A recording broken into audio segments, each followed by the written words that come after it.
देखो मान लो एक कर्व है, कुछ इस टाइप से। अब हम क्या कर रहे हैं, मैथमेटिकली ले रहे हैं। हम मैथमेटिकली फाइंड करना चाह रहे हैं what is the radius of curvature.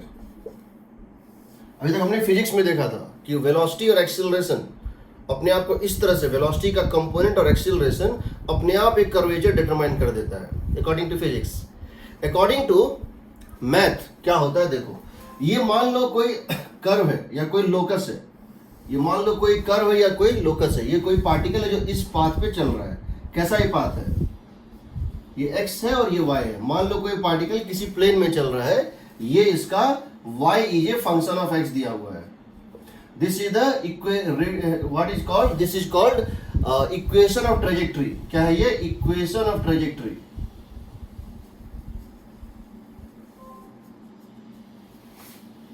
तुम इस पॉइंट पर जानना चाहते हो कि रेडियस ऑफ कर्वेचर कितना है। इसका मतलब क्या हुआ, हम यहाँ पे एक छोटा सा टुकड़ा कट करें, अगर हम यहाँ पर एक छोटा सा टुकड़ा अगर हम यहाँ पे कट करें, ये टुकड़ा जो है जो घूमा है इस तरह से, ये टुकड़ा कौन से सर्किल का पार्ट होगा।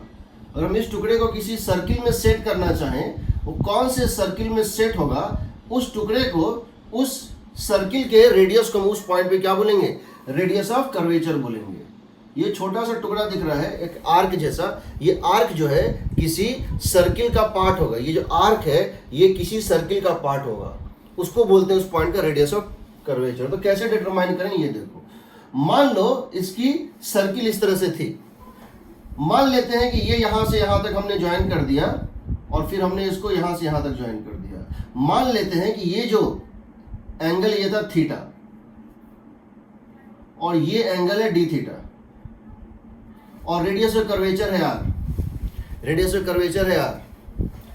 अब जरा देखो, ये जो छोटा सा आर्क है इसका, स्मॉल आर्क, इसको तुम क्या लिख सकते हो। सबसे पहले ये पॉइंट, मान लो इस पॉइंट का कोऑर्डिनेट है x, y, ये लेंथ है dl, ये लेंथ कितनी है dl, इसका आर्क लेंथ है dl, और इस पॉइंट का कोऑर्डिनेट कितना है x plus d x, y plus d y, यानी ये डिस्टेंस कितनी है dx और ये डिस्टेंस कितनी है dy। तो तुम ये समझते हो ये एंगल भी कितना होगा, थीटा होगा। क्यों होगा बताओ, this angle plus this angle 90, ये तो टेंजेंट और ये है टेंजेंट और ये है रेडियस, ये तो 90 है, ये हो जाएगा थीटा। अब क्या करते हैं समझो, हम सबसे पहले हम ये थीटा निकालना चाहते हैं, हम ये थीटा निकालना चाहते हैं। तो थीटा कैसे निकालेंगे, हम जानते हैं किसी पॉइंट पर जो टेंजेंट एंगल बनाता है थीटा, उसका फॉर्मूला होता है tan theta is equal to dy by dx। Calculus का मतलब है किसी कर्व पे, किसी पॉइंट पे अगर टेंजेंट ड्रॉ करोगे, वो टेंजेंट जो एंगल बनाता है वो होता है dy बाई dx। इसको दोबारा डिफरेंशिएट कर दो तो कितना आ जाएगा, d square y by d x square, double differentiation. इसको फिर से डिफरेंशिएट कर दो, यानी इसको डिफरेंशिएट करना है x के साथ। तो क्या करेंगे, इसको पहले थीटा के साथ और फिर थीटा को x के साथ, ये हो जाएगा सेक स्क्वायर थीटा। इसको डिफरेंशिएट जो है थीटा के साथ और फिर थीटा को x के साथ। ये हो गया तुम्हारा फर्स्ट इक्वेशन। ये है slope. According to calculus slope जो होता है टेंजेंट का वो होता है tan थीटा, वो होता है dy बाई डी एक्स। इसको डबल डिफरेंशिएशन कर दिए फिर से, तो इसका फिर से डिफरेंशिएशन करेंगे, तो इसको फिर से डिफरेंशिएट करेंगे। ये थीटा का फंक्शन है, इसको x के साथ करना है, तो चेन रूल लगाते हैं। पहले इसको x के साथ, इसको थीटा के साथ सेक स्क्वायर थीटा और फिर थीटा को x के साथ। इसको मान लो इक्वेशन 1। अब ये बताओ, ये dl को हम दो तरह से लिख सकते हैं। कौन कौन से तरह से, इस dl को हम लिख सकते हैं, एक तो लिख सकते हैं dl को हम रेडियस इंटू डी थीटा। तुमको पता है आर्क लेंथ जो होता है किसी सर्किल का वो होता है रेडियस इंटू डी थीटा। अगर यहाँ रेडियस r है तो इसकी लेंथ हो जाएगी r डी थीटा।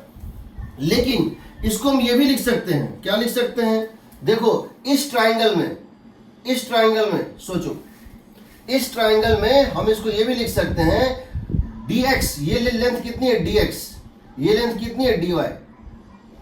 इस पॉइंट का कोऑर्डिनेट x, y था, इस पॉइंट का coordinate x plus dx, y plus dy है।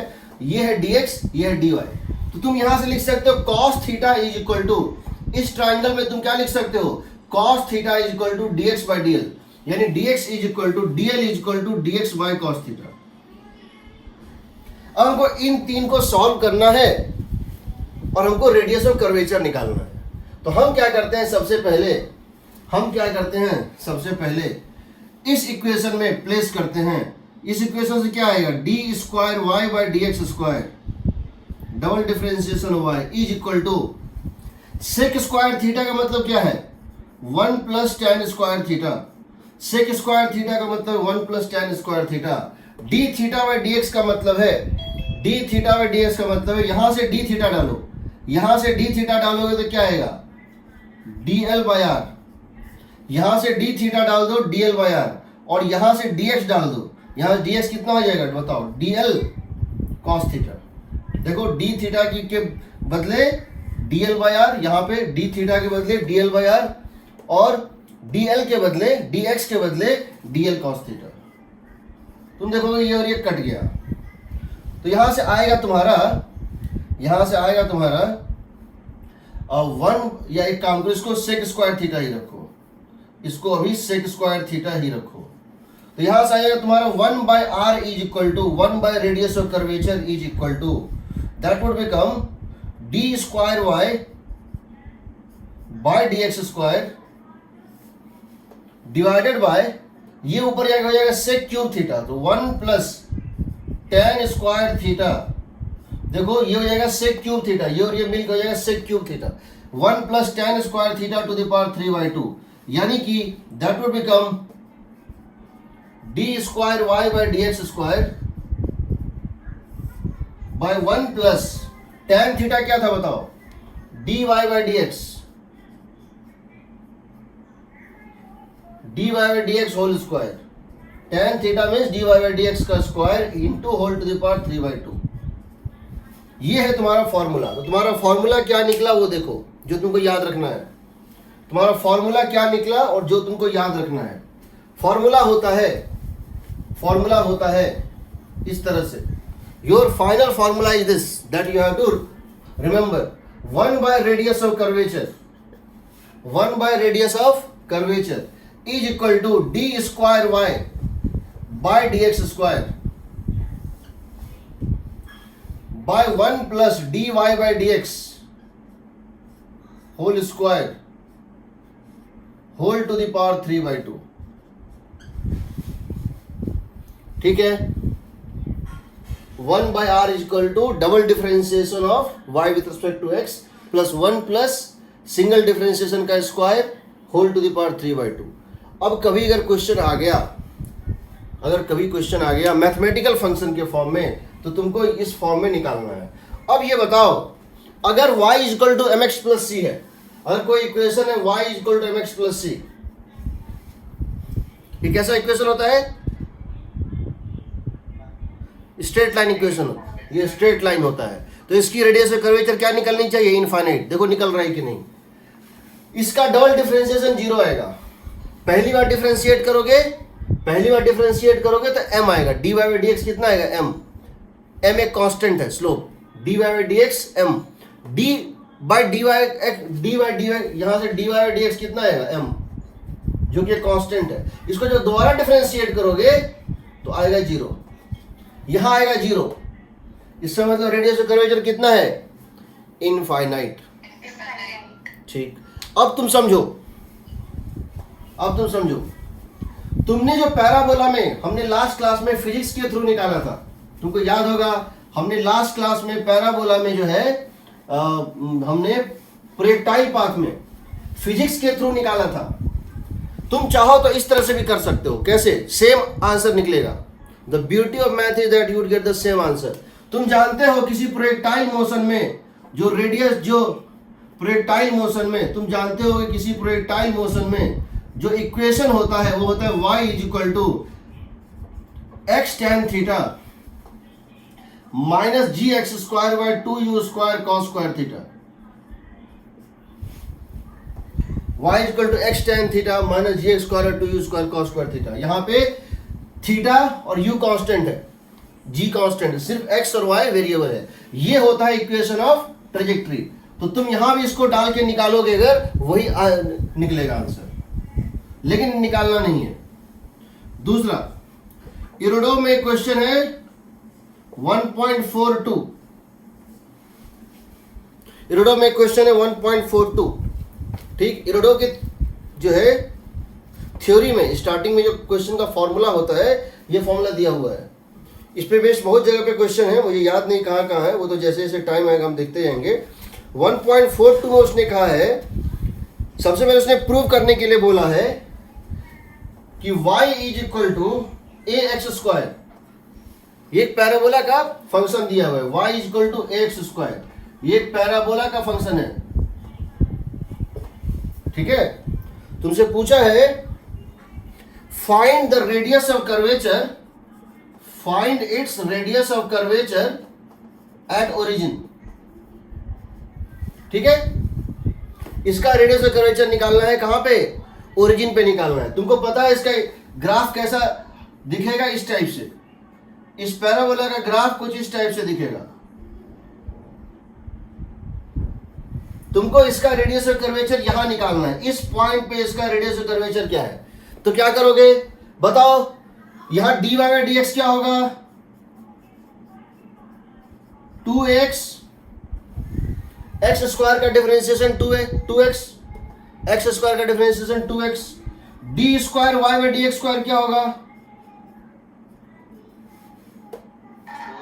2a। अब यहां तुमको क्या करना है, 1 by radius of curvature is 2a by 1 plus, हाँ 2ax whole square whole to the power 3/2। ये फंक्शन ऑफ x, इसका मतलब है जहां x सबसे कम है 0, वहां रेडियस ऑफ कर्वेचर भी सबसे कम है। देखो जहां x सबसे कम है, यानी कि कौन सा पॉइंट? वर्टेक्स, वहां रेडियस ऑफ कर्वेचर भी सबसे कम है, सबसे शार्प टर्न है, वहां होना भी चाहिए, होना भी चाहिए। यहां x इक्वल टू 0 डाल दो, यहां तुम x इक्वल टू 0 डाल दो, you would get radius of curvature at origin. Answer कितना होगा? 1/2a। ठीक, दूसरा इसमें प्रूव करने के लिए कहा गया है, क्वेश्चन नंबर 2 है, इसमें एक इलिप्स है, एक इलिप्स है, x square by a square plus y square by b square equal to 1। Ellipse का नाम सुने हो ना पहले? एलिवेट के बच्चों ने नहीं सुना होगा। ठीक, ये एक इक्वेशन है, x square by a square plus y square by b square is 1। ये एक इक्वेशन दिया है, इसको बोलते हैं इलिप्स। इसका नाम तुम भूल जाओ, ये एक इक्वेशन है, सिर्फ ये समझ लो, ये एक इक्वेशन है। इस इक्वेशन में इलिप्स इस टाइप से होता है, इलिप्स इस टाइप से होता है, ऐसे करके होता है। ये डिस्टेंस होता है a, ये डिस्टेंस होता है b। इसको बोलते हैं सेमी माइनर, इसको बोलते हैं सेमी मेजर एक्सिस। अभी एलिवेट में क्या चल रहा है मैथ में?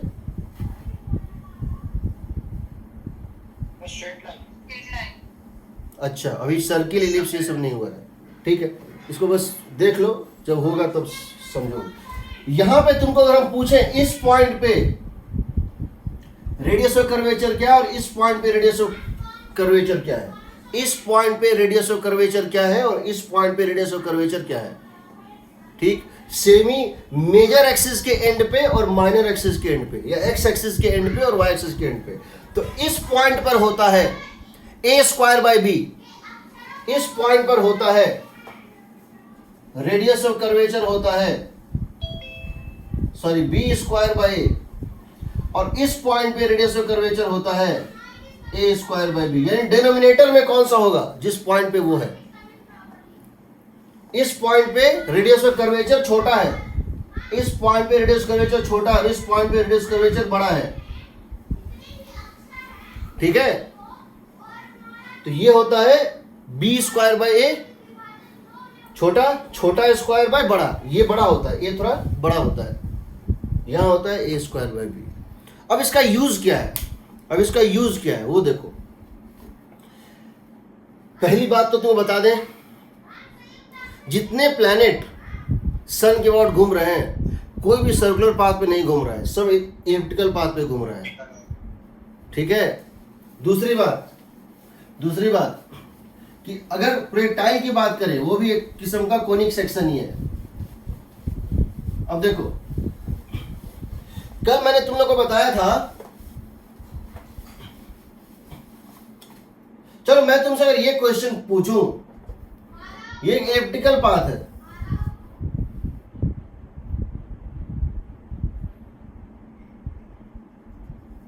ये एक एलिप्टिकल पाथ है, ठीक है। इस एलिप्टिकल पाथ पे जिसका इक्वेशन है x square by a square plus y square by b square is equal to 1। ठीक। अब चूंकि एलिवेट के बच्चों ने इलिप्स पढ़ा नहीं है, तो मैं इसेंट्रिसिटी वर्ड यूज भी नहीं कर सकता हूं। ठीक है। सो ये एक इक्वेशन है x square by a square plus y square by b square 1। इसका स्पेशल केस होता है circle. Circle is subset of special case of ellipse. Every circle is an ellipse, every ellipse is not a circle. Circle ellipse का एक छोटा सा part है। जब ए और बी सेम हो जाता है तो इक्वेशन हो जाता है x square plus y square is a square, उसको बोलते हैं सर्किल।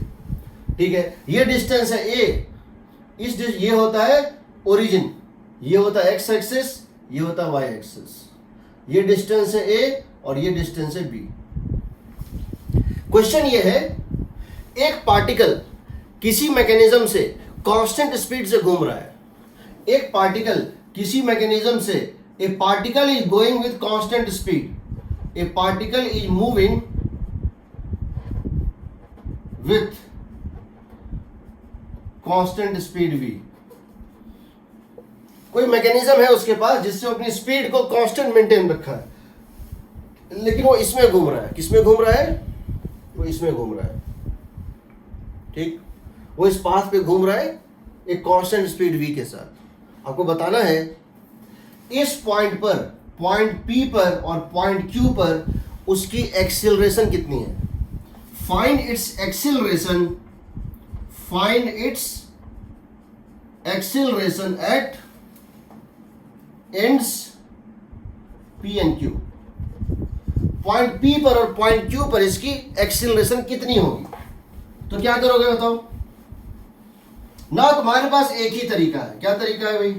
तुम जानते हो कि अगर ये पार्टिकल, जनरली कोई पार्टिकल जब कर्व मोशन पे चलता है, जब भी कोई पार्टिकल किसी कर्व मोशन पे चलता है, उस पार्टिकल की दो एक्सीलरेशन होती है। कौन कौन सी? उस पार्टिकल की दो एक्सीलरेशन जो है होती है। एक होती है टेंजेंशियल एक्सीलरेशन जो स्पीड को चेंज करती है, और एक होती है रेडियल एक्सीलरेशन जो डायरेक्शन को चेंज करती है। चूंकि यहां स्पीड कांस्टेंट है, सो टेंजेंशियल एक्सीलरेशन 0 है। ये क्या होता है? रेट ऑफ चेंज ऑफ, ये क्या होता है? Rate of change of speed होता है। चूंकि यहां स्पीड मैंने दे दी कांस्टेंट है, इसीलिए ए tangential 0, since mod of velocity is constant. कोई डाउट? अब इसका मतलब इसकी जो भी एक्सीलरेशन होगी वो क्या होगी? रेडियल होगी। और वो कितनी होगी? तुम जानते हो कितनी होगी। रेडियल एक्सीलरेशन होता है speed square by radius of curvature, v square bye r। ये क्या होता था? v square bye r। क्या होता था? v square bye r। r को क्या बोलते हैं उस पॉइंट पे? अब सोचो इस केस में अगर तुमने ये याद किया हुआ जो मैंने बताया है, तो तुम जानते हो इस पॉइंट पर, so acceleration at p, acceleration at point p is acceleration radial only. सिर्फ यहां कौन एक्सीलरेशन होगा? रेडियल एक्सीलरेशन ही होगा, जिसकी वैल्यू होगी speed whole square by radius of curvature. Speed तुमको दिया हुआ है v, रेडियस ऑफ कर्वेचर तुमको पता है कि इस एंड पर क्या होता है? कम होता है। कम होता है मतलब बी स्क्वायर बाय ए होता है। This is the net acceleration. अगर मैं तुमसे पूछूं acceleration at Q, again because यहां स्पीड कांस्टेंट है किसी मैकेनिज्म से भी, इसका मतलब है टेंजेंशियल एक्सेलरेशन 0 है। एट क्यू पे भी टेंजेंशियल, सो ए आर कितना हो जाएगा, ओनली ए रेडियल बचेगा और कुछ नहीं, बट यहाँ रेडियस थोड़ा बड़ा है, यहाँ रेडियस थोड़ा बड़ा है, यहाँ rate of change of direction थोड़ा छोटा है और यहाँ rate of change of direction बहुत ज्यादा था, बहुत तेजी में यहाँ डायरेक्शन चेंज हो रहा था। That is equal to speed whole square by radius of curvature. Speed वही है v स्क्वायर और रेडियस ऑफ कर्वेचर होगी a स्क्वायर बाय v। पहला क्वेश्चन ये, पहला क्वेश्चन ये, किसी कोई डाउट? अब दूसरा क्वेश्चन देखो, हम ये बता रहे हैं कि अगर हमको किसी पॉइंट पे रेडियस ऑफ कर्वेचर पता है और स्पीड पता है तो एक्सेलरेशन पता चल जाएगी। देखो दो चीजें होती हैं, ये कोई कर्व पाथ है, ये कोई कर्व पाथ है, इस पॉइंट पर ये मान लेते हैं कोई कर्व पाथ है, सर्किल नहीं है, ये सर्किल नहीं है, इन जनरल कोई जो है ये एक किस्म का कर्व पाथ है। हमको इस पॉइंट पर इसकी स्पीड पता है, हमको इसकी वेलोसिटी पता है, ये नोन है, ठीक है, हमको ये वेलोसिटी पता है। हमको यहां पर दो चीजों में से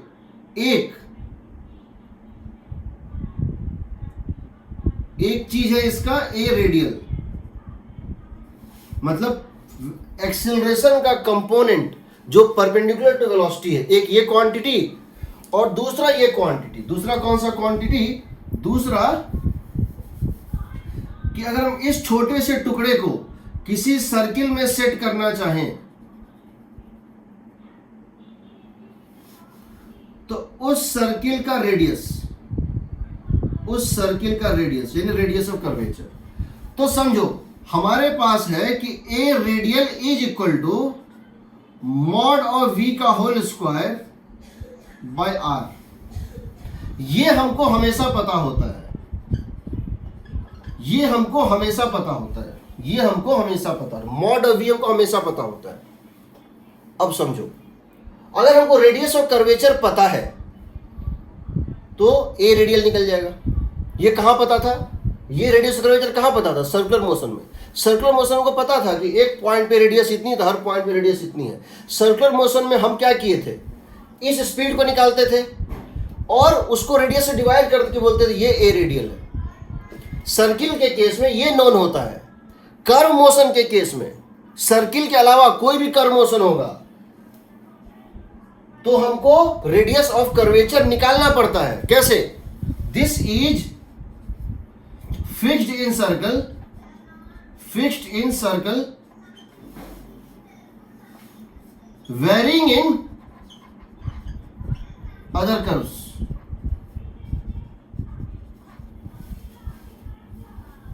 अच्छा सोचो, अगर हम रेडियस ऑफ कर्वेचर का वो निकाले थे equation 1 by r is equal to d square y by dx square by 1 plus dy by dx square whole to the power 3 by 2। अगर हम जानना चाहते हैं ऐसा कौन सा फंक्शन है y as function of x, ऐसा कौन सा फंक्शन है y as function of x that radius of curvature is independent of x and y coordinate। Her point पे रेडियस ऑफ कर्वेचर सेम आएगा। अगर हम ये जानना चाहते हैं कि कौन सा ऐसा पॉइंट है कि हर पॉइंट पे रेडियस कर्वेचर सेम आएगा तो क्या निकलना चाहिए था? सर्किल ही एक ऐसा कर्व है जिसमें radius of curvature her point पे सेम, इक्वल टाइम में इक्वल चेंज इन डायरेक्शन है ना? हम अगर वहां उसको सॉल्व करते 1 by r को कांस्टेंट मान के और इंटीग्रेट करते दो बार, जब डिफरेंशियल इक्वेशन पढ़ोगे तब जो है समझ पाओगे, तो हमको वो सर्किल निकलता। हम यहां पर क्या कर रहे हैं? हमको यहां पर ये तो इलिप्स है तो हमको यहां तो रेडियस पता ही नहीं है। सर्किल थोड़ी है कि यहां पे रेडियस पता है तो पता है ये particle is going on a circle of radius r पता है, बट यहां क्या है? आर निकालना पड़ेगा ना। यहां पे हमको पता है, स्पीड पता है, ये इस क्वेश्चन में क्या है ये पता है, यहां भी स्पीड पता है और यहां भी स्पीड पता है। हमको स्पीड पता है बट हमको रेडियस ऑफ कर्वेचर नहीं पता है, तो हम पहले रेडियस ऑफ कर्वेचर को निकालेंगे अपने मेथड से। 1 by r is equal to d square y by dx square plus 1 plus dy by dx का whole square to the power 3 by 2। या हम इलिप्स का और पैराबोला का याद रखेंगे। इरोडोव का क्वेश्चन 1.42 हम उसको याद रखेंगे रेडीमेड। तो हमको यहाँ का रेडियस ऑफ कर्वेचर पता है, तो हमको क्या निकालना है, एक्सीलरेशन। तो हम आर निकाल चुके हैं ना, आर क्या था बताओ, 1/r था हमारा 1/r था d square y by d x square by 1 plus d y by d x square whole to the power 3/2। या अगर हम जानते हैं यहाँ पे कितना होगा, यहाँ पे होगा बी स्क्वायर बाई ए। तो यानी ये यहाँ पर एक कांस्टेंट स्पीड से इस पॉइंट पे ये कांस्टेंट स्पीड v से एक सर्कुलर पाथ पे घूम रहा है, जिसकी रेडियस इस पॉइंट पर कितनी है, यहाँ पे इसकी जो है रेडियस क्या है, that is b square by a. तो निकल गया ना, इस पॉइंट पे तो ये सर्कुलर मोशन ही ना है, तो इसकी टेंजेंशियल एक्सेलरेशन तो जीरो है क्योंकि स्पीड कांस्टेंट है, और रेडियल क्या है v स्क्वायर बाय v पता है, रेडियस ऑफ कर्वेचर हम यहाँ का जानते हैं, यहाँ अलग होगा, यहाँ अलग होगा, यहाँ अलग होगा। हर पॉइंट पे एक्सेलरेशन का मैग्नीट्यूड भी वेरी करेगा यहाँ पे। अब सोचो मैं तुमसे एक क्वेश्चन ऐसा ना पूछूं, क्वेश्चन ये पूछूं क्या पूछा जा चुका है।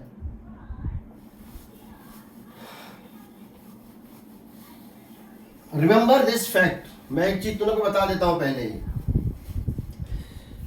Physics is a different kind of subject. Physics बहुत अलग किस्म का सब्जेक्ट है जिसमें आपकी इंफॉर्मेशन बहुत इंपॉर्टेंट है क्वेश्चंस को सॉल्व करने के लिए। Physics is completely different kind of, क्योंकि हम इन सब चीजों का यूज करेंगे कहां पे, ग्रेविटेशन में यूज करेंगे, सैटेलाइट मोशन में हम इसको यूज करेंगे। और यूज क्या करेंगे, आईटी पूछता है, और जो पूछता है वो आपको पढ़ना ही पड़ेगा। देखो अगर हम तुमको एक प्रोजेक्टाइल यहां से फायर कर रहे हैं, एक प्रोजेक्टाइल को यहां से हम फायर करते हैं, ठीक है, with speed u, angle theta, ठीक। तुम बताओ इस पॉइंट पर इसका रेडियस ऑफ कर्वेचर कितना होगा, तुम बताओ कि इस पॉइंट पर इसका radius of curvature top most point पे कितना होगा। तो क्या करोगे, सबसे पहला स्टेप क्या है, तुमको स्पीड जानना पड़ेगा। तुम जानते हो कि इस पॉइंट पे स्पीड कितना होता है, u cos थीटा। तुम जानते हो इस पॉइंट पे पूरे मोशन में एक ही एक्सेलरेशन था g, इसी को वेलोसिटी अपनी डायरेक्शन बदल रही है, g तो सेम है, वेलोसिटी अपनी डायरेक्शन बदल रही है। ऐसे था वेलोसिटी, फिर ऐसे हुआ, फिर ऐसे हुआ टॉप मोस्ट पे, फिर ऐसे हुआ, यानी कि g कांस्टेंट है। देखो यहां लो, यहां लो, यहां लो, g हर जगह सेम है, बट वेलोसिटी की डायरेक्शन यहां पर इस तरह से थी, अब ये इस तरह झुक रहा है। कौन झुक रहा है, वेलोसिटी झुक रहा है। तो हो क्या रहा है कि इसका कंपोनेंट वेलोसिटी के डायरेक्शन में अलग अलग आएगा, क्योंकि वेलोसिटी घूम रहा है, बिकॉज ये डायरेक्शन चेंज हो रहा है वेलोसिटी का, तो वेलोसिटी के डायरेक्शन में इसका कंपोनेंट भी चेंज होगा। यहां g है, ये पूरा का पूरा क्या है, परपेंडिकुलर है। ये जो एक्सीलरेशन है इसका कोई भी कंपोनेंट वेलोसिटी के डायरेक्शन में नहीं है। टॉप मोस्ट पॉइंट पे जो वेलोसिटी और एक्सीलरेशन है g दोनों आपस में परपेंडिकुलर है। इसका मतलब है इस पॉइंट पे जो टेंजेंशियल कंपोनेंट है एक्सेलरेशन का वो कितना है, 0।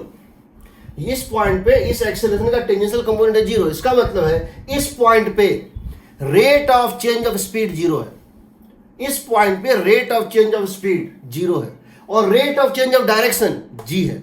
यानी सबसे ज्यादा rate of change of direction यहां पर है, क्योंकि बाकी जगह पे जब यहां पे जाओगे तो क्या होगा, देखो वेलोसिटी इस डायरेक्शन में, g इस डायरेक्शन में।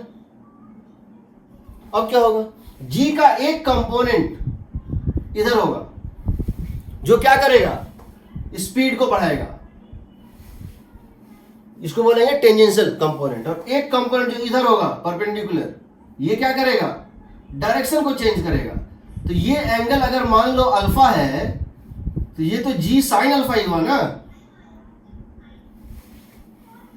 यानी rate of change of direction यहां पे क्या है, g का कुछ फ्रैक्शन है, g का कुछ part rate of change of direction है और कुछ part rate of change of speed है। बट यहां तो पूरा का पूरा g rate of change of direction है, तो यहां rate of change of direction g होता है, बाकी जगह g into 1/2, g into √3/2, g into 1/√2, कुछ इस टाइप से होगा। तो सबसे ज्यादा rate of change of direction यहां होगा, क्योंकि बाकी जगह जी इंटू साइन या कॉस जी से छोटा ही होगा। खैर जो भी है, यहां आपको निकालना है रेडियस ऑफ कर्वेचर। तो हमारा तरीका क्या है, ए रेडियल निकाल लो, एक्सीलरेशन का component perpendicular to velocity, acceleration का component perpendicular to tangent velocity, a radial, उसको इक्वेट कर दो speed whole square by something unknown, that is called radius of curvature. ये पता करो, ये पता करो, ये खुद निकल जाएगा। तो यहां देखो इस टॉप मोस्ट पॉइंट पे ए रेडियल कितना है, जी, ए रेडियल कितना है, जी, या फिर जो लास्ट क्लास में मैंने क्वेश्चन बताया था, सिर्फ हमको क्या करना है, यहां अल्फा को 0 डाल देना था, एंगल विद द हॉरिजॉन्टल जो फाई था उसको 0 डाल देना था। जी, यहां पे टोटल का टोटल ये एक्सीलरेशन परपेंडिकुलर है, यहां लेते तो क्या लेते, यहां लेते जी साइन अल्फा, यहां पे स्पीड क्या है यहां, सो बताओ, u cos थीटा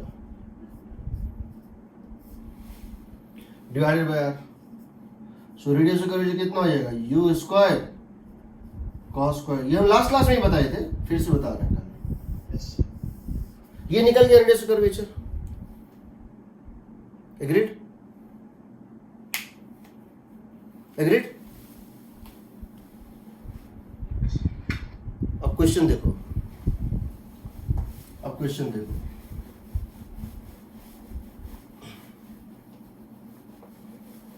जब तुमने इस प्रोजेक्टाइल को फायर किया तभी उसी मोमेंट पे एक हनी बी जो होती है मधुमक्खी, जब तुमने इस प्रोजेक्टाइल को फायर किया तो यहां से एक हनी बी, यहां से वो भी चलना स्टार्ट की, किस स्पीड से, u स्पीड से। वो इसी पाथ पे चल रही है, वो इसी पाथ पे चल रही है, इसका पाथ वही है, ट्रेजेक्ट्री वही है, लेकिन प्रोजेक्टाइल में क्या हो रहा था, स्पीड घट रहा था, चेंज हो रहा था। ये अपनी स्पीड को मेंटेन की हुई u, समझ लो। A honey bee starts to move on the same path, same trajectory with constant speed u, constant speed u। Path वही है, रास्ता वही है, बट स्पीड यहां इसकी, तो प्रोजेक्टाइल की स्पीड तो यहां u थी, यहां u cos थीटा थी, फिर यहां पे u हो जाएगी, वो स्पीड वेरी कर रही थी, बट मधुमक्खी अपनी स्पीड को मेंटेन रखे है u, हमेशा इसकी स्पीड कांस्टेंट है, ठीक। Honey bee starts to move on the same path with constant speed u, honey bee अपने स्पीड को u मेंटेन रखे है, हनी बी जो है अपने स्पीड को कांस्टेंट मेंटेन रखे है। क्वेश्चन है, find the acceleration of the honey bee at the top most point, find acceleration of honey bee at the topmost point।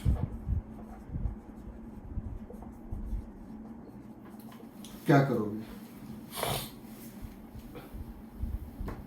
रास्ता वही है, स्पीड अलग है, रास्ता वही है, स्पीड अलग है, अब क्या करोगे, तुमको पता है ये स्पीड कांस्टेंट है, इसका मतलब इस पॉइंट पे एक छोटा सा टुकड़ा पहले लो और मान लो ये एक सर्कुलर मोशन में चल रहा है, इस पॉइंट पे एक छोटा सा टुकड़ा लो और मान लो हनी भी उस समय एक सर्कुलर मोशन में चल रहा था। किसी भी सर्कुलर मोशन में दो एक्सेलरेशन होता है, एक होता है rate of change of speed, एक होता है rate of change of direction. तो rate of change of speed 0 है, इसका rate of change of speed हर जगह 0 है, क्यों, क्योंकि u कांस्टेंट है।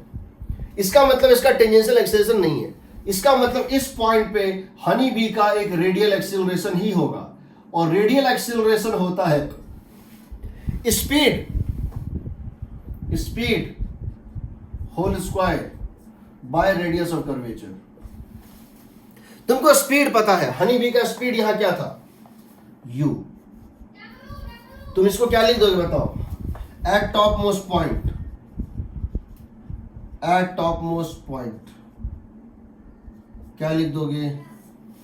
ए रेडियल का मतलब है जी, सॉरी ए रेडियल निकालना है तुमको, ए रेडियल निकालना है, क्योंकि ये जो है मोशन फ्री फॉल का नहीं है, वो चल रहा है प्रोजेक्टाइल पे, ये चल रहा है। ए रेडियल निकाल, स्पीड तुमको पता है, स्पीड पता है तुमको कितना है? u। हनी बी का स्पीड कांस्टेंट है u, हनी बी का स्पीड कांस्टेंट है u square. Radius of curvature तुम निकाल चुके हो, क्योंकि पाथ वही है, कर्व वही है, तो उस पॉइंट पे इसका रेडियस कर्वेचर भी वही होगा। ये कितना आ जाए बताओ? u square cos square theta by g, तो कितना आ जाए बताओ? g by cos square theta. ये बताओ, ये एक सर्कल है, एक सर्कल है, इसकी रेडियस, इसकी एक्सेलरेशन है, इसकी एक्सेलरेशन है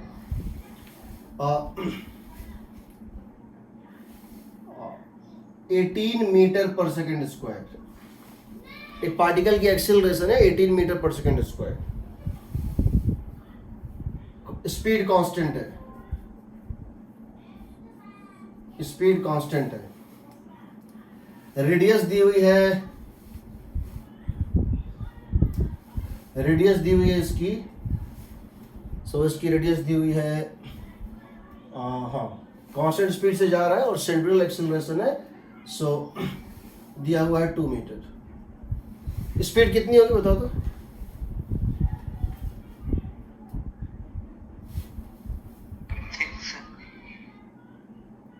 सिक्स। कांस्टेंट स्पीड है, एक ही एक्सेलरेशन है, कितना? v square by r. Constant speed है इसीलिए एक ही एक्सेलरेशन है, that is v square by r. r कितना दिया? 2, तो v कितना हो गया? 6 मीटर पर सेकेंड निकल गया ना? क्या दिया हुआ था? a रेडियल दिया हुआ था, रेडियस दिया हुआ था, स्पीड निकल गया। अब मैं इसी क्वेश्चन को चेंज कर रहा हूं, same path, same path, same radius, but speed को मैं कर देता हूं। अब मैं क्या करूं, इस क्वेश्चन में थोड़ा सा चेंज ये कर रहा हूं कि मैं कह रहा हूं same path, same path,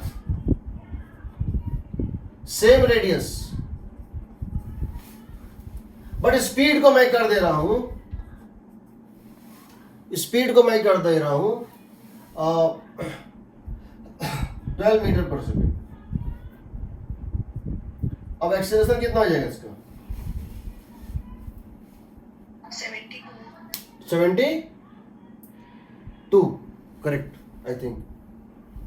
v को कर दिया 2v, तो ये हो जाएगा 4 टाइम्स 72, हो गया ना? एग्रीड? तो जब ये प्रोजेक्टाइल पे जा रहा था तो एक सर्कुलर मोशन में था, जब ये प्रोजेक्टाइल पे जा रहा था एक सर्कुलर मोशन पे इस पॉइंट पे था। वहां 3 चीजें हैं, एक है रेडियस ऑफ कर्वेचर जो कि किस पे डिपेंड करता है? पाथ पे, ट्रेजेक्ट्री पे। एक था रेडियस ऑफ कर्वेचर, एक था स्पीड u cos थीटा, और एक था एक्सेलरेशन जो था g। ठीक, मैंने क्या किया? तो पहली बार मैंने रिलेट किया, किसको? g को रिलेट किया, g को, u cos थीटा को और रेडियस ऑफ कर्वेचर को। दूसरी बार मैंने उसी पाथ पे दूसरे पार्टिकल को जाने दिया। मैंने पहला जो पाथ था उसी पाथ पे मैंने दूसरे को जाने दिया, बट सिर्फ उसकी स्पीड बदल दी, सिर्फ उसकी स्पीड बदल दी। जो मैंने यहां किया था, स्पीड था कितना? v, स्पीड था 6, अब कर दिया 12। पहले स्पीड था u cos थीटा प्रोजेक्टाइल में, अब मैंने b का स्पीड क्या कर दिया? u। पहले स्पीड थी u cos थीटा जो कि प्रोजेक्टाइल का था, उससे मैंने रेडियस ऑफ कर्वेचर जो है निकाला था। अब मैं सेम रेडियस पे, सेम सर्किल पे दूसरे पार्टिकल को थ्रो कर रहा हूं, बट उसकी स्पीड दे रहा हूं u। तो क्या बदल जाएगा? रेडियस वही रहा, पाथ वही, रेडियस वही, स्पीड बदल गई तो एक्सेलरेशन बदल जाएगी। तो वो एक्सेलरेशन मैं पूछ रहा हूं कितना आ रहा है? g cos square theta.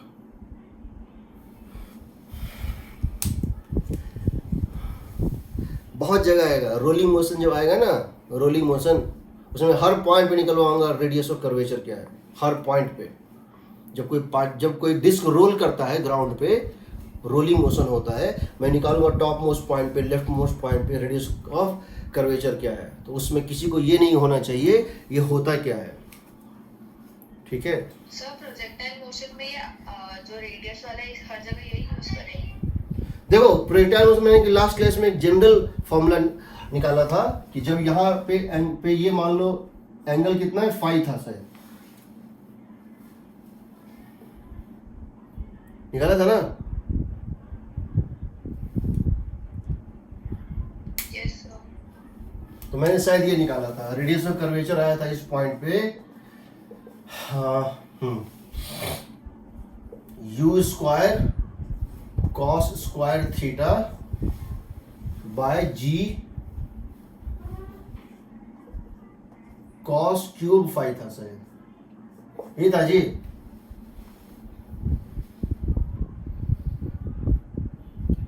Top most point पे फाई कितनी है, टॉप मोस्ट पॉइंट पे जो वेलोसिटी वेक्टर है वो कितना एंगल बना रहा है ग्राउंड के साथ, टॉप मोस्ट पॉइंट पे 0 बना रहा है, टॉप मोस्ट पॉइंट पे वेलोसिटी वेक्टर ग्राउंड के साथ कितना बना रहा है, ये टेंजेंट कितना बना रहा है ग्राउंड के साथ, हॉरिजॉन्टल के साथ, 0। तो यहां डाल दो cos 0, cos क्यूब 0 हो गया, u square cos square theta by g, ठीक। इस पॉइंट पे कितना बना रहा है, थीटा, यहां डाल दो थीटा, कितना हो जाएगा, u square cos square theta by g cos square cos cube theta हो जाएगा, g u square by g cos theta. यहां पे एससी वर्मा में क्वेश्चंस हैं, तुमने प्रैक्टिस नहीं किया होगा, मैं बता दूंगा, देखना 19-20 के आसपास 3-4 क्वेश्चन लगातार है, वो बना लेना, हो जाएगा।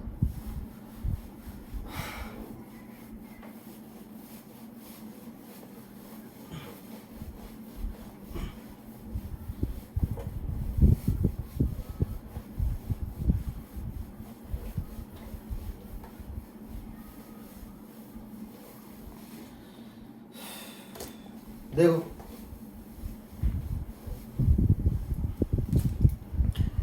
हेलिक्स का नाम सुना है, स्प्रिंग जानते हो, स्प्रिंग जानते होगे। स्प्रिंग ये होता है, समझो स्प्रिंग का मतलब होता है कि अगर तुम्हारे पास कोई स्प्रिंग है तो उसमें ये होता है, जैसे हेलिकल पाथ इसको बोलते हैं, इसको बोलते हैं, इसको बोलते हैं हेलिकल पाथ। इसके ऊपर कोई पार्टिकल चल रहा है, ये जो वायर दिख रहा है इस पे कोई पार्टिकल चल रहा है, यानी वो सिर्फ सर्कुलर मोशन नहीं घूम रहा है, वो सर्किल में तो घूम रहा है और उसकी सेंटर नीचे जा रही है ऐसे ऐसे। इसके मोशन को कैसे एनालाइज करेंगे, इसके मोशन को कैसे एनालाइज करेंगे, और ये चीज क्लास 12 के बच्चे मंडे को ही उसको एनकाउंटर करने वाले हैं। मंडे को जैसे मैं मैग्नेटिक फील्ड स्टार्ट करूंगा, उसमें शायद 10 मिनट 15 मिनट के बाद ही स्टार्ट हो जाएगा हेलिकल पाथ पे मोशन कैसे होता है, ठीक। तो देखो क्या होता है, हम ये जानना चाहते हैं हेलिकल पाथ को कैसे डील करेंगे। हेलिकल पाथ, हेलिकल पाथ का मतलब है इस तरह से, देखो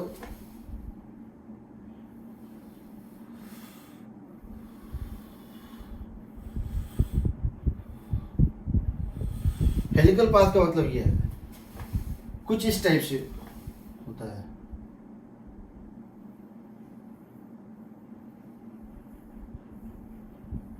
ऐसे होता है,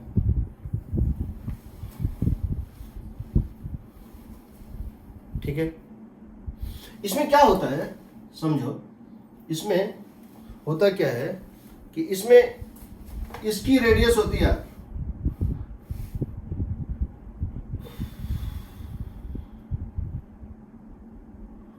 ये रेडियस होती है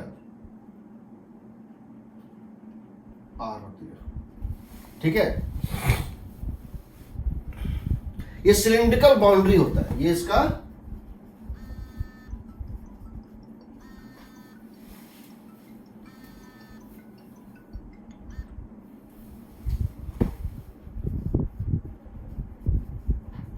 ये इसका सिलिंड्रिकल बाउंड्री होता है। क्या होता है? सिलिंड्रिकल बाउंड्री होता है, ठीक है। अब इसमें ये पार्टिकल घूम रहा होता है, तो होता क्या है, एक सर्कुलर मोशन जैसे हो रहा है, और वो फ्रेम जो है जिसमें वो है वो सेंटर वो नीचे जा रहा है कांस्टेंट स्पीड से। यानी कि अगर तुम इसको देखो, ये दो मोशन का सुपर इम्पोजिशन है, ये दो मोशन का जो है सुपर इम्पोजिशन क्या है, हम कह सकते हैं सर्कुलर मोशन। ये ले रहे हैं helical path with uniform pitch. ये होता है circular motion in x y plane, circular motion in x y plane, जिसके ऊपर एक परपेंडिकुलर मोशन सुपर इम्पोज्ड है। क्या है? And uniform velocity of centre along z axis. तो समझो मेरे पास जो है एक इस तरह से सर्कुलर मोशन है, यहां से चला और ऐसे करके ये सर्कुलर मोशन कर रहा था एक्स वाई प्लेन में। ये सर्कुलर मोशन है। अब क्या करते हैं, ये सर्कुलर मोशन हो रहा है, कोई दिक्कत नहीं है, ये सर्कुलर मोशन हो रहा है, जो हो रहा है वही हो रहा है, इसमें कोई चेंज नहीं हो रहा है। ये सर्कुलर मोशन हो रहा है, पार्टिकल इसमें सर्कुलर मोशन कर रहा है। हम क्या करते हैं, इस पेज को हमें कांस्टेंट स्पीड से तुमसे दूर ले जाना स्टार्ट कर देते हैं। यानी इसके मोशन पे इसके परपेंडिकुलर डायरेक्शन में, पेज के परपेंडिकुलर डायरेक्शन में एक और मोशन सुपर इम्पोज हो जाएगा। ये इस प्लेन के रेस्पेक्ट में जो पर्सन इस प्लेन में खड़ा है उसको ये सर्कुलर मोशन ही दिखेगा। जो पर्सन इस पेज पे बैठा है उसको ये सर्कुलर मोशन ही दिखेगा, पर जो पर्सन ग्राउंड पे बैठा है उसको लगेगा कि जब तक ये सर्किल कंप्लीट करता है, यहां से जब ये चलता है और जब तक ये एक सर्किल कंप्लीट करता है, ये थोड़ा सा मूव भी कर जाता है, इसको बोलते हैं हेलिकल मोशन। ठीक, इसको क्या बोलते हैं? Helical motion. यानी यहां पर क्या हो रहा है कि ये एक सर्कुलर मोशन है, समझो ये एक्स वाई प्लेन में एक सर्कुलर मोशन है, ये एक्स एक्सिस है और ये वाई एक्सिस है। एक काम करो, इसको नीचे लाना चाह रहे हैं ना, एक्स वाई करेंगे तो ऐसा, हाँ इसको मान लो एक्स एक्स, मान लो वाई एक्सिस, मैटर नहीं करता है। और ये जो सेंटर है ये जेड डायरेक्शन में किसी कांस्टेंट स्पीड से चल रहा है, ये सर्कुलर मोशन कर रहा है और ये कांस्टेंट स्पीड से नीचे गिर रहा है, इसको बोलते हैं हेलिकल पाथ। इसका इक्वेशन होगा, कैसा इक्वेशन होगा वो देखो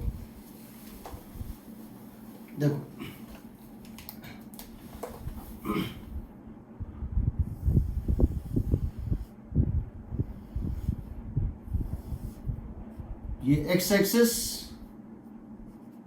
ये वाई एक्सिस, इसकी रेडियस है आर, इसकी पोजीशन वेक्टर जो है किसी मोमेंट पे कितनी होगी, देखो इसकी पोजीशन वेक्टर किसी मोमेंट पे कितनी होगी वो देखो, दैट इज गोइंग टू, अगर ये आर है दैट इज गोइंग, इसका कोऑर्डिनेट होगा r cos theta comma r sine theta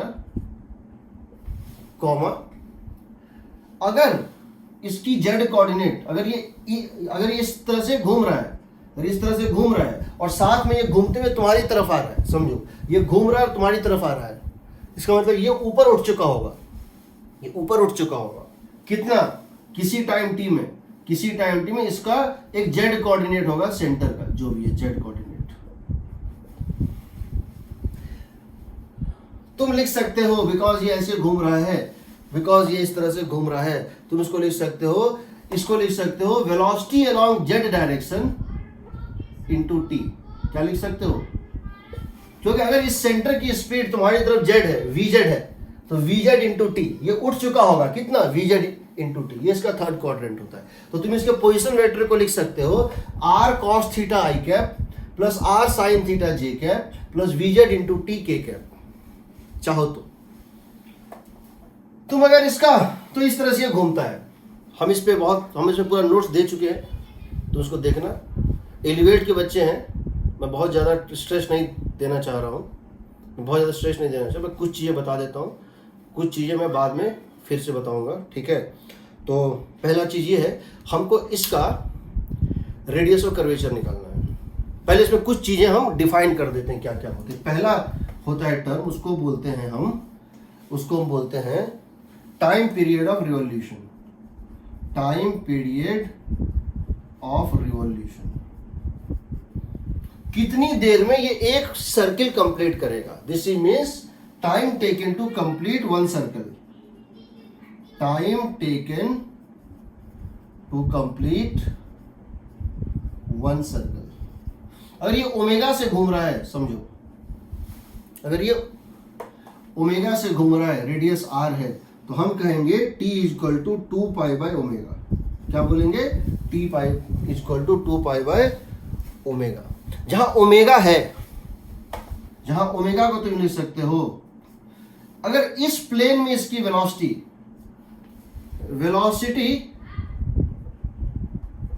in xy plane is equal to, मान लेते हैं कि velocity in xy plane is equal to suppose v0। ये v0 से घूम रहा है, इसकी स्पीड कितनी है, इस प्लेन में कितनी स्पीड है, v0। समझो, ये v0 से घूम रहा था और vz इसके ऊपर सुपर इंपोज हो गया। ये v0 से घूम रहा था सर्कल पाथ पे और vz इसके ऊपर तुम्हारी तरफ हो गया सुपर इंपोज।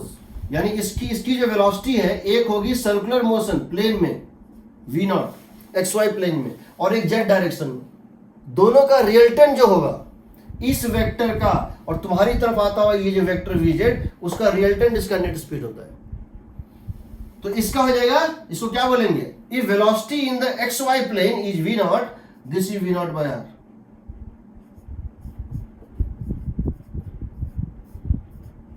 फर्स्ट, कोई डाउट यहां? ये इसका टाइम पीरियड होगा, जितने देर में ये एक साइकिल कंप्लीट करेगा, जितने देर में ये एक सर्किल कंप्लीट करेगा। ठीक, एक चीज दिखाता हूं।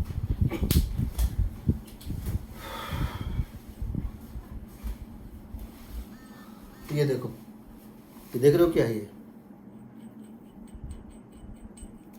आई think you will understand what is this. Nut and bolt, nut and bolt है। एक बार इसको घुमाऊंगा और ये घूम रहा है इस तरह से, तो जितनी देर में ये जो थ्रेड दिख रहा है ना इसके ऊपर, ये जब एक नट को एक बार घुमाते हुए कुछ डिस्टेंस, इसको पिच बोलते हैं। देखो, दूसरा टर्म होता है पिच। पिच क्या होता है? जब तक वो एक सर्किल कंप्लीट करता है, वो एक्सियली कितना मूव कर रहा है, उसको बोलते हैं पिच। जब तक वो एक सर्किल ऐसे कंप्लीट कर रहा है, जब तक वो 2π का एंगल घूम रहा है, उतने देर में उसका सेंटर कितनी डिस्टेंस एक्सिस के पैरेलल मूव कर गया, उसको बोलते हैं उसका पिच। पिच क्या होता है? पिच होता है distance travelled along axis during one revolution। तो पिच कितना होगा, सो बताओ, पिच कितना हो जाएगा ये बताओ। वेलोसिटी का कंपोनेंट जो तुम्हारी तरफ है, देखो इसमें एक वेलोसिटी तो इस प्लेन में था जिसको हम बोल रहे हैं v0, ये वेलोसिटी इस प्लेन में था, और दूसरा वेलोसिटी इसके सेंटर का इधर है, कितना है, vz, तुम्हारी तरफ है vz। तो जितने टाइम में ये एक साइकिल कंप्लीट किया वो तुम निकाल चुके हो। जितने टाइम में ये एक साइकिल कंप्लीट करता है, एक रिवॉल्यूशन, वो तुम निकाल चुके हो। उतने देर में ये कितना डिस्टेंस चलेगा, vz इंटू टी। vz कितना है बताओ, 2πr/v0, सॉरी t है इतना, vz इंटू 2πr/v0, इतना डिस्टेंस ये चलेगा। इसको बोलते हैं पिच। पिच का मतलब होता है अगर हम इस नट को 360 डिग्री घुमाएं, ये कुछ डिस्टेंस बाहर आ जाएगा, फिर 360 डिग्री घुमाएं, फिर कुछ डिस्टेंस बाहर आ जाएगा, फिर 360 डिग्री घुमाएं, फिर ये कुछ डिस्टेंस बाहर आएगा। एक फुल रोटेशन करने पे ये जितना डिस्टेंस मूव करता है उसको उसका पिच बोलते हैं।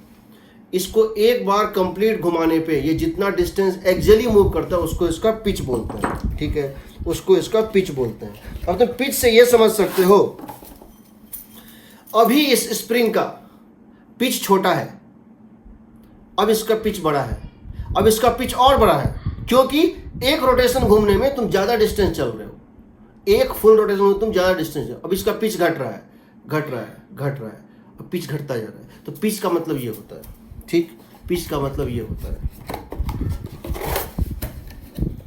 अब समझो तीसरा चीज, यहां तक कोई डाउट है किसी? तीसरा चीज,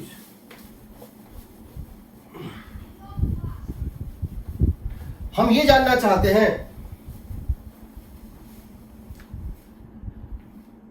what is the net speed of the particle. पहले ये बताओ पार्टिकल की एक्सीलरेशन कितनी कितनी है, ये बताओ। Find acceleration of particle. Third point, find acceleration of particle. देखते हैं, देखो इस मोशन के कारण, कौन सा मोशन, ये जो तुम्हारा यूनिफॉर्म सर्कुलर मोशन था ओमेगा नॉट से, एक मोशन तो ये हो रहा है और दूसरा इसके परपेंडिकुलर हो रहा है, दो ये है। तो यहां पर जब इसकी वजह से इसका एक ही एक्सीलरेशन था, कितना था, सेंटर की तरफ, इस मोशन की वजह से, एक्सवाई प्लेन में मोशन की वजह से कांस्टेंट ओमेगा से इसका एक ही एक्सीलरेशन था, कितना था, सेंटर की तरफ, v not square by r या omega not square r, v not square by r, ये इसका एक्सीलरेशन था। पहला एक्सीलरेशन ये है, एग्रीड। दूसरा मोशन कौन सा है, देखो दो मोशन जो आपस में परपेंडिकुलर हो, कार्टेशियन कोऑर्डिनेट का ये ब्यूटी है, वो एक दूसरे के इंडिपेंडेंट होते हैं। तो ये एक एक्स वाई प्लेन में मोशन हो रहा है और एक मोशन तुम्हारी तरफ हो रहा है, किस स्पीड से, कांस्टेंट स्पीड वीजेड से। तो तुम्हारी इस तरफ जो स्पीड है कांस्टेंट स्पीड वीजेड, जो तुम्हारी तरफ एक दूसरा मोशन है विद कांस्टेंट स्पीड वीजेड, उसकी वजह से एक्सीलरेशन कितना है बताओ। अगर तुम्हारी तरफ एक दूसरा मोशन है कांस्टेंट स्पीड वीजेड, तो एजेड कितना है, 0। अगर ये स्पीड तुम्हारी तरफ कांस्टेंट है, इसका मतलब इसका एक्सीलरेशन 0 है। तो एक्सीलरेशन में तो इसका कोई कंट्रीब्यूशन नहीं है, एक्सीलरेशन में तो इसका कोई कंट्रीब्यूशन नहीं है, क्योंकि ये स्पीड कांस्टेंट है।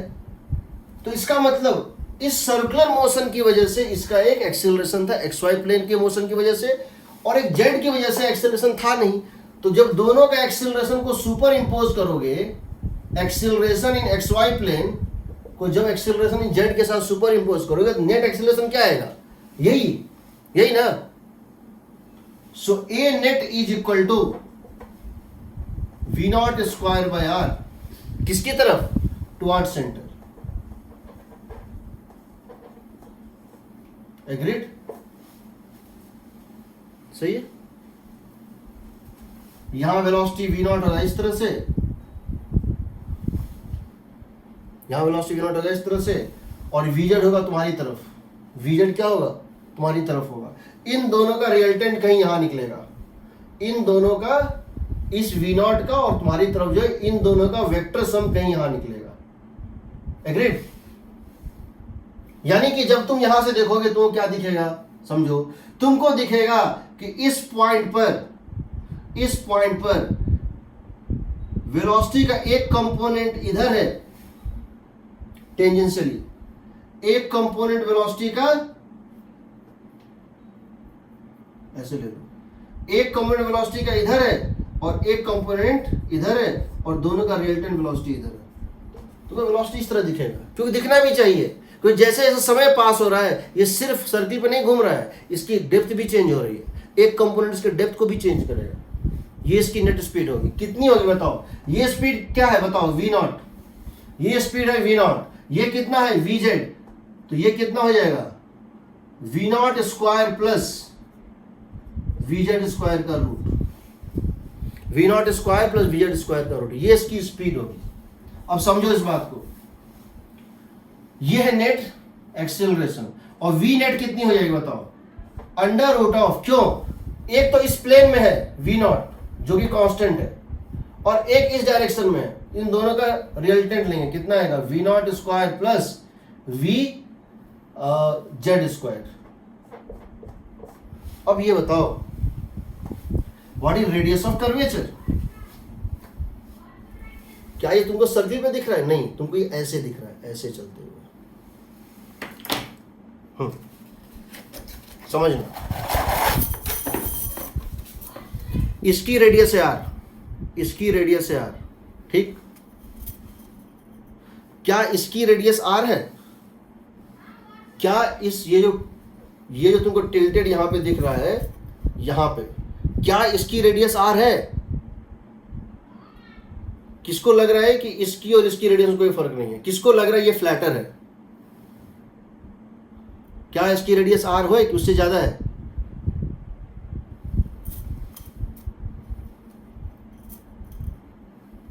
ये रेडियस आर है, क्या अभी भी रेडियस आर ही है या उससे फ्लैटर है ये, देखो v not square plus v z square, तो तुम लिखोगे a radial is equal to speed whole square में what is called as radius of curvature. A radial तुमको पता है v not square by r, क्यों, एक ही एक्सेलरेशन था, यहां ये आर कौन सा है, रेडियस ऑफ दिस सिलेंडर, ये आर कौन सा है, रेडियस ऑफ दिस सिलेंडर, तो इसमें एक्सेलरेशन तो मिला, समझो ये एक्सेलरेशन तो कंट्रीब्यूट कर रहा है, rate of change of direction, but ये एक्सेलरेशन में कोई कंट्रीब्यूट नहीं कर रहा है क्योंकि कांस्टेंट वेलोसिटी है। सो नेट एक्सेलरेशन है सिर्फ v not square by r. Speed कितनी, ये किस फ्रेम में, ग्राउंड फ्रेम में, ग्राउंड फ्रेम में स्पीड इतनी, ग्राउंड फ्रेम में तुम देखोगे तुमको इसका दो स्पीड दिखेगा, एक तो सर्कुलर मोशन के कारण जो स्पीड था, एक जो सर्कुलर मोशन के कारण ये घूमता हुआ स्पीड जो था इस तरह से, जो तुमको ये दिख रहा था एक स्पीड, और दूसरा स्पीड इसके ऊपर तुम्हारी तरफ एक और था, एक तो सर्कुलर मोशन के कारण स्पीड था ये, और दूसरा तुमको स्पीड इसका एक्सियल दिख रहा था ये, इन दोनों का रिजल्टेंट कहीं यहां पर है, वो स्पीड कितना तुमको दिखेगा, v not square plus v z square, this is v not square plus v z square का रूट का whole square by what is called radius of curvature. So radius of curvature would be equal to r times of 1 plus vz square by v naught square, r times of 1 plus vz square by v naught। यहाँ v naught जो है वो speed in the circular plane है और vz जो है speed perpendicular to the circular motion plane है, ठीक है। तो यहाँ पे तुम इसको ये भी लिख सकते हो चाहो तो, तुम यहाँ पे इसको ये भी लिख सकते हो चाहो तो। सो ये हो गया we z square plus this square, ठीक है, चलो इसको भी हम यहीं छोड़ते हैं, ठीक है। दूसरी बात, अगर तुमको मैं ये पूछूं, अगर मैं तुमसे ये पूछूं, क्या पूछूं, लेट मी हैव इट, हम तुमको बताते हैं कैसे।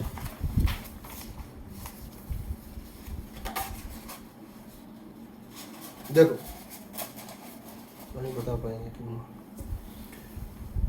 हम यहां से चलना स्टार्ट किए हैं, यहां से bottom most points, spiral path, ऐसे गए ऐसे गए ऐसे गए ऐसे गए ऐसे गए, ऐसे बनता है ना स्प्रिंग, आई थिंक सो, ऐसे गए ऐसे गए ऐसे गए ऐसे गए ऐसे गए, ये बनेगा, इस टाइप से घूमता जाएगा।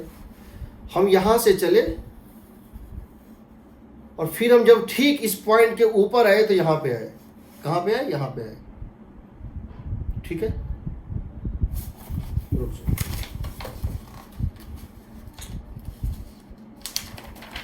इसको खोलेंगे, देखना क्या होगा। हम यहां से स्टार्ट कर रहे हैं, हम यहां से स्टार्ट कर रहे हैं, ऐसे बढ़े ऐसे बढ़े ऐसे बढ़े, हम घूम भी रहे हैं और उठ भी रहे हैं, हम घूम भी रहे हैं और उठ भी रहे हैं। फिर हम यहाँ से अपीयर हुए, उसके बाद फिर हम दूसरा चक्कर लगाए, अब समझो, हम इस पॉइंट से चले थे, इसके ठीक ऊपर पहुंचे एक रोटेशन लेने के बाद। अब इसको हम खोल देते हैं, देखो क्या दिख रहा है, समझो। जब तुम यहां से चलते हो, समझो ये मान लो एक सिलेंड्रिकल टाइप ऑफ कुछ है, जब तुम यहां से चलते हो ऐसे, जब तुम यहां से चलते हो और ऐसे घूम के फिर ऐसे घूम के जाते हो, जब तक एक रोटेशन कंप्लीट करते हो, यानी इसके ठीक ऊपर पहुंच जाते हो, उस पॉइंट को, यानी यहां से लेकर यहां तक के पॉइंट को खोल दो। खोलोगे तो क्या होगा, देखो खोलोगे तो इस तरह से बनेगा। क्या बनेगा, इस तरह से बनेगा। इसको खोल देंगे तो इस तरह से बनेगा। अब समझो, जब तुम इसको खोलोगे तो उसमें ये जो लेंथ होगा, ये क्या बताएगा, सर्कमफेरेंस का लेंथ 2πr। ये लेंथ क्या बताएगा, पिच। क्यों बताएगा, जितने देर में हम एक रोटेशन घूमे, हम जितनी हाइट चढ़े, वो क्या कहलाता है, पिच। समझ रहे हो, हम जितने देर में हमने एक रोटेशन कंप्लीट किया, देखो हम यहां से चलना शुरू किए थे, यहां से इस पॉइंट से ऐसे घूमना शुरू किए, ऐसे घूमते गए घूमते गए घूमते गए घूमते गए, ऊपर भी चढ़ रहे हैं, फिर यहाँ पहुंच गए ठीक ऊपर। अब इसको हम खोल दिए, इसको बोलते हैं पिच, इसको बोलते हैं 2πr। ये 2πr और ये पिच। अगर हम तुमसे ये पूछें what the distance travelled in one rotation, इस हेलिकल पाथ पे जब पार्टिकल चल रहा है तो एक रोटेशन में, एक साइकिल में कितना वो डिस्टेंस ट्रेवल करेगा, that would become equal to under root of 2πr whole square plus pitch square. ये होगा डिस्टेंस ट्रेवल्ड। और अगर तुमसे जानना चाहें कि ये वेलोसिटी वेक्टर हमेशा अपने प्लेन के साथ, ये वेलोसिटी वेक्टर हमेशा हॉरिजॉन्टल के साथ एक एंगल कितना बना रहा होगा, थीटा। ये जो वेलोसिटी वेक्टर है वो धीरे धीरे उठ रहा है, ये एक पर्टिकुलर एंगल बना रहा होगा, कितना, थीटा। किसी पॉइंट पे हॉरिजॉन्टल प्लेन ड्रॉ करोगे, ये वेलोसिटी उसके साथ थीटा बना रहा होगा, वो थीटा कितना होगा, तो क्या लिखोगे, लिखोगे tan theta is equal to p/2πr। क्या लिखोगे, p/2πr, या ये भी लिख सकते हो p/2πr is same as vz by v0। तो तुम्हारा दो वेलोसिटी था यहां, समझो, एक था vz ऊपर की तरफ और एक था v0 जिससे सर्कुलर मोशन पे चल रहा है। यानी कि यहां पे देखो v0 ये था, v0 ये है और vz ये है। तो इन दोनों का जब रिजल्टेंट बनाओगे, ये ग्राउंड है, ये जो प्लेन है ना, हॉरिजॉन्टल प्लेन है, इसके साथ सर्किल के प्लेन के साथ ये जो बनाएगा एंगल थीटा, वो कितना होगा, tan theta is equal to vz by v0। तुम इसको vz by v0 भी लिख सकते हो, क्योंकि vz इंटू सेम टाइम, समझो vz into same time pitch था, और v0 circular motion into same time period कितना था, 2πr था। v0 into time period 2πr था, तो v0 into time period 2πr था, और vz इंटू सेम टाइम वो कितना था, p था। ये कट जाता है। क्वेश्चन क्या पूछेगा वो मेरे हाथ में नहीं है, पर क्या पूछेगा इसका एनालिसिस मेरे हाथ में है, बस सारा एनालिसिस कर सकता हूं क्या हो रहा है। अगर हमारा फ्रेम ऐसा होता, अगर हम खुद इस एक्सिस के लॉन्ग vz से चल रहे होते, ये vz से जा रहा है और हम खुद vz से नीचे जा रहे हैं, यानी हम सेंटर पे बैठे हुए हैं, तो हमको ये सिर्फ सर्कुलर मोशन में दिखता। क्यों दिखता, जब तक ये जितना नीचे ये जा रहा है उतना नीचे मैं भी जा रहा हूं, मैं सेंटर पे बैठा हुआ हूं, तो मुझे ये कैसा दिखता, इस तरह से दिखता। तो मेरे रेस्पेक्ट में ये सिर्फ सर्कुलर मोशन में होता, तो मेरे रेस्पेक्ट में रेडियस और कर्वेचर क्या होता, r होता, सिर्फ r होता। क्यों, क्योंकि ये ऊपर जा रहा है vz से, तो मैं भी जा रहा हूं ऊपर vz से, तो मेरे लिए ये सेंटर रेस्ट पे है, मेरे लिए इसका कोई भी वेलोसिटी इस डायरेक्शन में नहीं है। ये मुझे किस में दिखेगा, सिर्फ यूनिफॉर्म सर्कुलर मोशन में। तो उस केस में मेरे लिए रेडियस और कर्वेचर क्या होगा, रेडियस r ही होगा, क्योंकि मेरे लिए एक्सीलरेशन यही रहेगा, मेरे लिए वेलोसिटी यही रहेगा, सिर्फ सर्कुलर मोशन। मेरे लिए vz है ही नहीं, क्योंकि vz हम दोनों का कॉमन है, तो रिलेटिव में क्या होगा, 0 हो जाएगा। इसीलिए radius of curvature frame dependent होता है, radius of curvature is frame dependent. पहली बात, ठीक है, पहली बात ये है कि रेडियस कर्वेचर फ्रेम डिपेंडेंट होता है। हाँ ठीक है,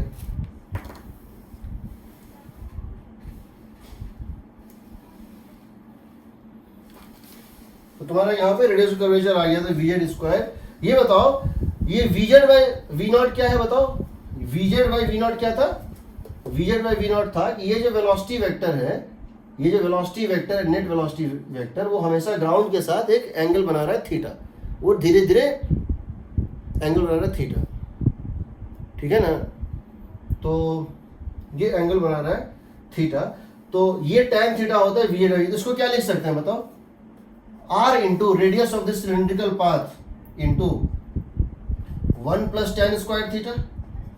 देखो वीजेड बाय वी नॉट का मतलब है angle of inclination of the velocity vector with horizontal. 1 plus tan square theta कितना होता है बताओ? सेक स्क्वायर थीटा होता है ना, सेक स्क्वायर थीटा हो जाएगा, r सेक स्क्वायर थीटा, ठीक है, कर सकते हैं।